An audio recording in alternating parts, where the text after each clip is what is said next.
War reaching your city will not feel like a movie. One evening, your kids are doing homework, dinner is on the stove, and the news is just background noise you stopped actually hearing. The next evening, strike reports are coming in from 100 kilometers away. The cell network is jammed, and your neighbor is banging on your door asking if you know what's happening. What you do in the first 60 minutes determines whether your family moves through the next 72 hours with structure or collapses into panic before the first night is over. U.S. military veterans are trained not to waste time asking whether the situation is real. They assume it is. Secure the people closest to them, gather information, harden their position, and decide fast. Stay, move, or prepare to move. This is their protocol. Step 1. Don't freeze. The first thing most people do when a serious threat becomes real is nothing at all. They stand in the kitchen refreshing their phone, they call someone who doesn't know any more than they do, and they wait for a confirmation that feels certain enough before they move. That pause, those first 60 seconds of stillness, that is the most dangerous part of the entire event. What veterans understand that most civilians don't is that certainty isn't required to begin. A threshold is. When the threat is credible enough to make you ask the question, it's credible enough to start the protocol. And every minute spent waiting for someone to confirm it's real is a minute the traffic builds, the stores empty, and the routes close. The window for calm movement shrinks fast. The action is simple. Make a decision in the first 60 seconds. Shelter in place or prepare to move, and commit to it.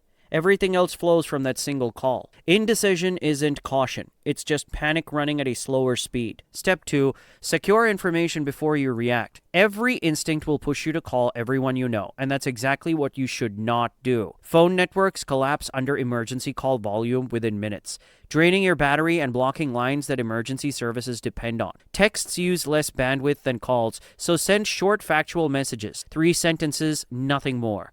Confirm you're aware of the situation. State your current location.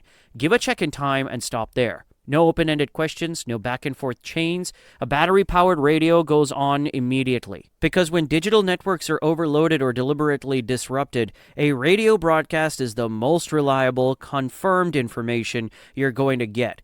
Write down what you hear, since memory under stress is not a system you can trust. Social media is not a source of operational decisions in the first hour of a crisis, when most of what circulates is unverified, distorted, or flat out wrong. Your job isn't to know everything. Your job is to act on what you can confirm. One radio, one reliable broadcast, short texts only, and every % of battery conserved. Step 3. Account for everyone before you touch anything. Before you pack a single bag, before you fill one water bottle, you need to know exactly where every member of your household is. Children at school, an elderly relative nearby, a partner across the city.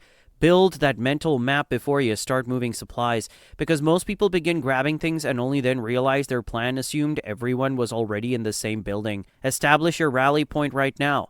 One primary location, one backup, a specific address rather than a general area.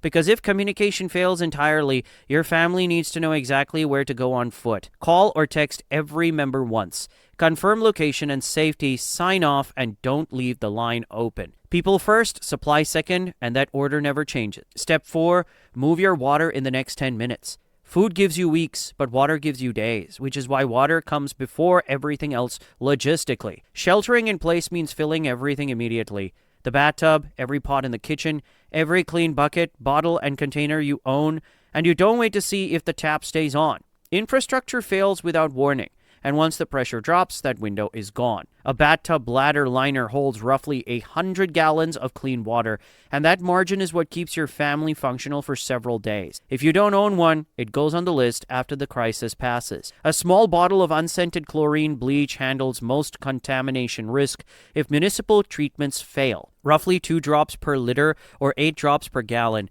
Water isn't a comfort item, it's a clock, and the clock starts now. Step 5, grab the bag, not the stuff. Around the 15-minute mark, if movement is a real possibility, attention shifts to the go bag. Not the suitcase, not the valuables, not the irreplaceable items you've been meaning to protect. The bag. Most people in an evacuation scenario burn critical time making decisions about possession. Loading the car 3 times, going back for the laptop and the passport and the medication, and leaving the most important things behind in the process. The go bag already contains the non-negotiables, copies of critical documents, cash and small bills, a 3-day water and food supply, a first aid kit, all essential medications, a portable phone charger, a paper map of the region, a radio, and a basic tool set. Prescription medication for anyone in the family goes in before anything else, without exception. 1 bag per person who can carry one.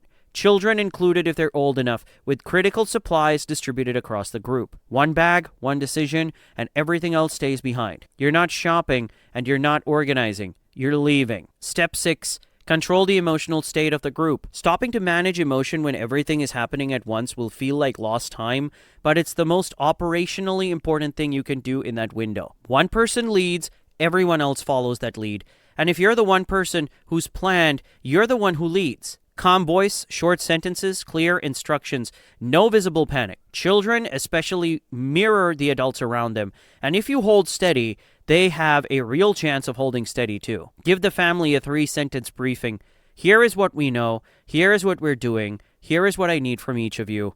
Fear spreads exactly the way calm does, which means the one you show first is the one that takes hold. Keep updates coming every 30 minutes, regardless of whether the situation has changed, because silence fills with fear faster than almost anything else. Step 7. Plan your movement window before you need it. By the 45-minute mark, the decision needed isn't just a destination, it's a route. Joining evacuation traffic that's already gridlocked makes you a stationary target and burns fuel you may not be able to replace, and that's the mistake most people make. Assuming the obvious move is the safest one. Check conditions before committing, using the radio and your text network. And if primary routes are already locked, identify secondary routes on your paper map now.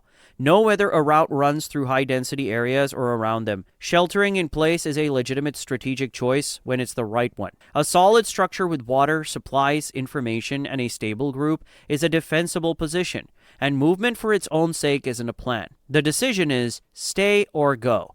Route confirmed. Timing based on actual condition. Make it, lock it in, and don't revisit it every 5 minutes. Hesitation at the movement stage costs you the window entirely. 7 steps, 60 minutes, and that's the gap between panic and a functioning plan. Most people will never spend an hour preparing for this scenario, operating on the assumption that it won't happen here. To them, on their street, in their city. And those are exactly the people who end up standing in the kitchen with a phone in their hand, no bag, no water, no idea where the family is supposed to meet, and no structure to hold on to when it becomes real. You just built what they won't.